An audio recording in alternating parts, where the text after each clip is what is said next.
Pria ini dengan hati-hati menghapus angka. Kemudian dia gunakan pena hitam untuk menulis lagi. Dan tempel tanda tangan palsu. Cek palsu pertama dalam sejarah. Telah dilahirkan. Tapi dengan cara membuat yang ceroboh ini. Staf bank segera tahu. Rencananya gagal. Dia segera siap rencana yang lain. Dia menangis dengan getir, terlihat menyedihkan. Namun tak seorang pun peduli. Tidak bisa menipu. Dia berjalan di kota. Seorang pilot di jalan. Menarik perhatiannya. Sang pilot berseragam. Banyak pramugari mengelilinginya. Saat dia masuk bank, manajer bank memberinya sambutan khusus. Bahkan ada seorang anak yang meminta tanda tangan sang pilot. Apakah penipu ini ingin menjadi pilot? Mengubah cara melakukan sesuatu tidak sebaik mengubah identitas. Jadi dia memutuskan menjadi pilot. Segera, dia berpura-pura menjadi reporter koran pelajar. Untuk menyusup ke markas besar perusahaan penerbangan. Berdasarkannya, dia telah mengumpulkan banyak informasi berguna. Dia pura-pura kehilangan seragamnya. Untuk memesan seragam baru. Ketika dia bisa memakai seragam pilot, dia sangat senang. Mengapa begitu stres? Bagaimana perasaan Anda? Jika Anda kehilangan seragam di minggu pertama kerja, santai aja. Perusahaan Amerika adalah tempat yang memiliki seragam terbaik. Dia ingin membayar dengan cek. Tanpa terduga, tulis saja nomor karyawannya dan dia bisa membayarnya. Apakah ada hal seperti itu? Frank hampir tertawa. Segaram yang keren. Dan wajah yang tampan banget. Saat dia berjalan, semua orang menghormat kepadanya. Tentu saja, pakaian membuat orang lebih cantik. Saat memakai segaram ini, dia telah sukses tukar ceknya. Dia memperbaiki cara membuat cek. Dia menggunakan pesawat model untuk membuat slip gaji palsu. Dia telah membeli banyak model pesawat dan juga membuat banyak cek palsu. Dia bahkan berani masuk kokpit pesawat agar berbohong dengan pilot. Apa yang dia katakan adalah semua istilah khusus. Dia mengajukan pertanyaan kepada pilot tanpa khawatir. Setelah berhasil berpura-pura menjadi kopilot, dia memberi ayahnya mobil mewah. Tapi tidak ada yang gratis selamanya. Dia terus berakting. Membuat polisi menyadari. Inilah polisi Carl. Dia akan mengikuti kasus ini. Rekan-rekannya yang keren banget. Tak sama dengan seorang polisi sedikit pun. Mereka pergi ke hotel agar mengambil cek palsu. Mereka tak tahu Frank masih berada di sini. Carl memutuskan menangkapnya segera. Tidak beri dia waktu untuk melarikan diri. Fokuskan perhatian Anda untuk menyelesaikan tugas. Jika berhasil, saya akan membelikan Anda es krim. Carl dengan gugup memasuki ruangan. Frank telah siap semua. Dia bahkan kencing dulu. Carl mengarahkan pistol ke arahnya. Tetapi Frank mengatakan bahwa Carl sudah terlambat. Frank membuat nama palsu. Dia bahkan mengatakan dia adalah seorang agen intelijen. Tadi rekan saya telah menangkap penipu itu. Sikap percaya diri Frank membingungkan Carl. Carl meminta untuk melihat KTP Frank. Ketika Carl hendak membuka dompetnya untuk melihat KTP-nya, Frank dengan cepat mengalihkan perhatian Carl. Frank menyapa para tamu yang dia kenal di lantai bawah. Lalu dia memberitahu Carl bahwa orang itu adalah penipu. Meskipun Frank takut banget, tapi aktingnya yang hebat telah sukses menipu polisi Carl. Dia minum air untuk mendapatkan kembali ketenangannya. Dia berbohong bahwa dia harus turun untuk mengumpulkan bukti. Dia membawa mesin fotokopi dan segera pergi. Sebelum dia pergi, dia bahkan meminta Carl untuk menjaga dompetnya dengan hati-hati. Tak lama setelah Frank pergi, Carl merasa sesuatu tak normal. Dia membuka dompet Frank. Hanya ada beberapa stiker di dompet. Jika melihat lebih dekat, akan melihat label botol makanan sudah lama dilepas. Carl segera melihat keluar dari jendela. Tapi Frank sudah lama pergi. Saat kembali ke kantor polisi, Carl hanya bisa merenungkan dirinya sendiri. Dua rekannya yang hebat hanya tertarik makan es krim. Pada malam hari, Carl harus OT. Dia menerima telepon. Dua orang sepi. Yang tak ada teman-teman pada malam Natal. Mereka tampaknya saling memahami. Kau tidak menelepon ke sini hanya untuk meminta maaf, kan? Kau mau apa? Kamu tak tahu menelpon siapa lagi. Meskipun Carl telah melihat wajah Frank, namun dia masih belum tahu nama Frank. Carl mencoba mencari banyak catatan dan cek untuk mencari petunjuk. Pelayan memberitahu dia, mana palsu yang Frank guna adalah nama The Flash. Penipu ini masih anak muda aja. Carl mengikuti petunjuknya. Dia datang rumah orang tua Frank. Melalui album wisuda, Carl telah tahu nama Frank. Rekan-rekannya kali ini telah melihat kue yang enak. Dia mau makan namun tak tahu bagaimana bisa dapat. Makan, hanya tahu makan aja. Carl marah banget. Namun masih memberikan rekannya kue itu. Sekarang, Frank telah menjadi jutawan. Dia tidak akan serakah karena kue kecil. Dia menyewa sebuah villa untuk liburannya. Dia memakai pakaian mewah dari Italia. Tetapi kekayaan materi tidak dapat mengisi kesepian jiwa. Sekarang, dia tak bisa berpura-pura menjadi pilot lagi. Dia datang rumah sakit agar bertemu dengan temannya. Namun di sini, dia telah bertemu seorang perawat baru saja dimarahi. Matanya besar dan penuh air mata. Rambutnya diikat menjadi dua sanggul sangat lucu.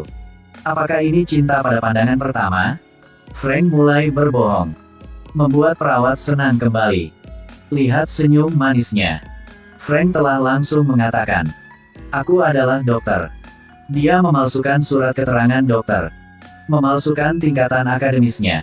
Sekarang, Frank telah menjadi siswa berprestasi lulus dari Universitas Harvard, langsung menjadi dekan. Dia tidak perlu melakukan apa-apa, hanya menonton TV sepanjang hari. Dia belajar berbicara seperti seorang dokter. Hubungan antara dia dan perawat juga menjadi lebih baik. Saat mereka cium dalam kamar, tiba-tiba seorang pasien yang perlu diperiksa. Anak laki-laki itu mengerang kesakitan. Kakinya berdarah. Frank tak punya pengalaman penyembuhan. Dia takut sehingga berdiri diam. Dia menggunakan kapas untuk menghentikan pendarahan.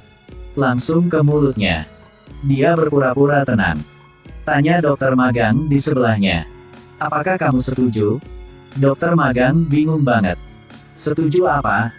Frank menggunakan pengetahuan yang dia pelajari dari serial TV agar tanya dokter magang. Apakah dia setuju dengan pikiran dokter lain? Dua dokter yang ditanya bingung banget. Mereka tak menyadari hal yang tak normal. Mengambil kesempatan ini, Frank mengucapkan beberapa kata-kata. Setelah itu, dia pergi segera. "Apakah aku melakukan kesalahan? Kenapa aku bilang tak setuju?"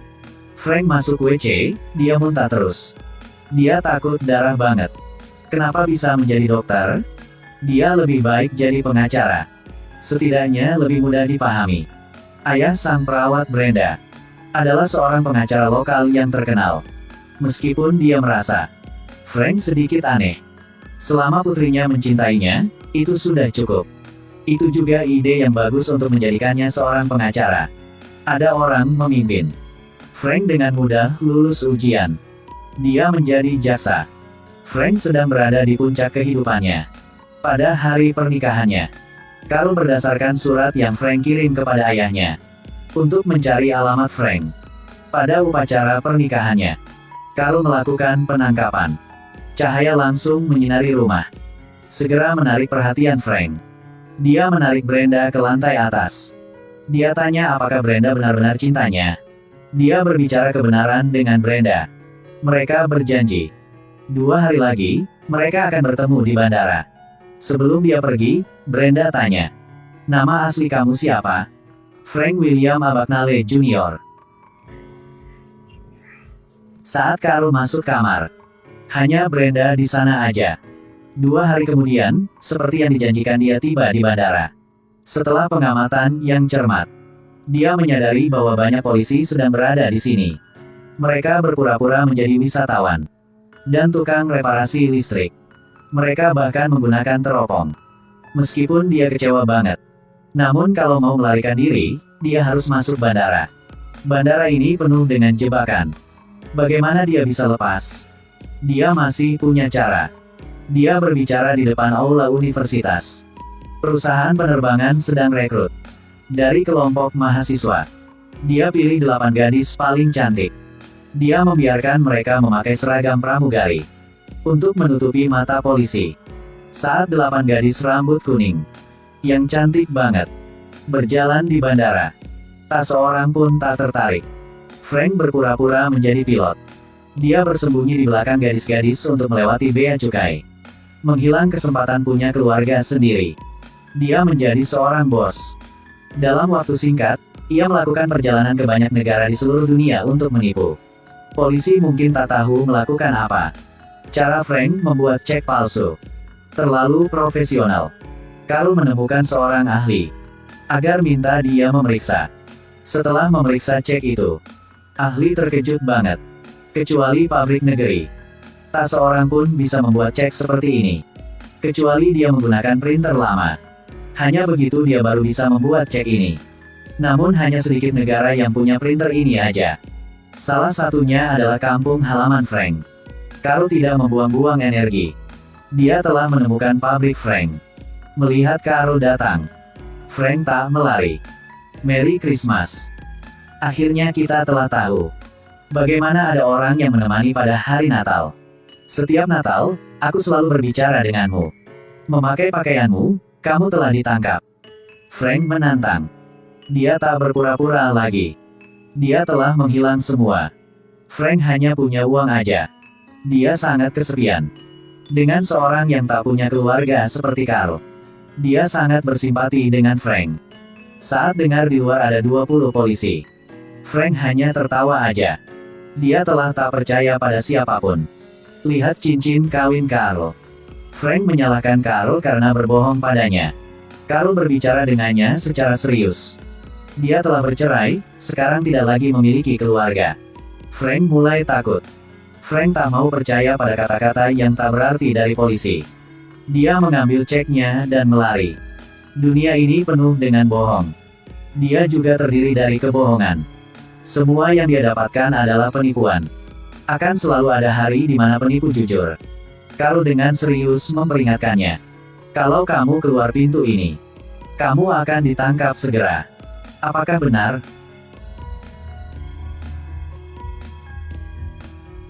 Benar. Kejujuran ini menyentuh Frank. Dia menjatuhkan semua cek. Carl memberi Frank borgol tangannya. Frank memakai sendiri. Saat mereka meninggalkan pabrik, di luar tak ada polisi. Frank tertawa. Dia pikir dia telah ditipu lagi. Namun polisi telah sampai. Dia masuk mobil polisi. Saat ini, dia baru berusia 21 tahun aja. Carl mengikutinya. Dia berjanji bahwa dia akan membantu Frank pulang negeri. Pada saat ini, Frank tiba-tiba merasa sangat aman. Saat masuk pesawat, Frank baru menjadi gila. Carl memberikannya tahu. Ayahnya telah meninggal. Frank tak bisa menerima kebenaran. Dia masuk WC.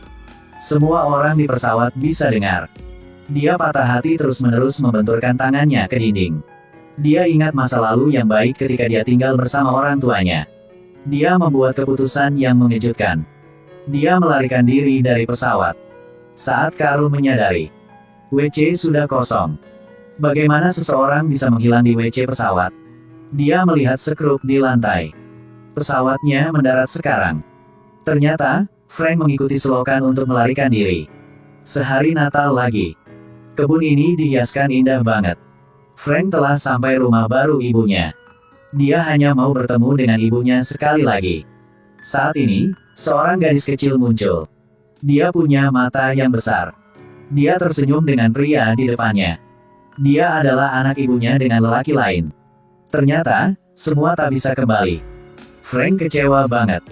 Dia menyerah ketika dia melihat mobil polisi. Emas bisa bersinar di mana saja. Setelah menderita untuk waktu yang lama, hari yang senang telah sampai. Tak lama setelah Frank ditangkap, Carl telah sampai penjara.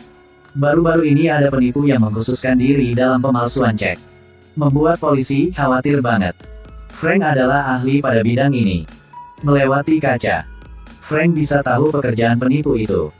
Dialah staf di bank. Pasti kasir. Bank selalu mencap tanggal dengan tangan. Jadi akan ada keausan. Memang, di penjara ada banyak jenius. Cara bicara yang lucu. Kemampuan yang luar biasa. Bahkan di penjara, dia masih dihormati. Frank dibebaskan lebih awal. Dia membuka kelas untuk mengajar polisi baru. Dia telah menjadi teman dekat Carl. Akhirnya, Carl telah punya rekan yang baik. Sampai sekarang, Carl masih penasaran dengan satu hal. Dalam ujian hukum, bagaimana Frank bisa lulus? Aku tak menipu. Aku telah belajar selama 2 minggu baru bisa lulus. Mungkin kadang-kadang, kita merasa dunia ini penuh kebohongan, yang membuat kita menghadapinya tak lebih mudah.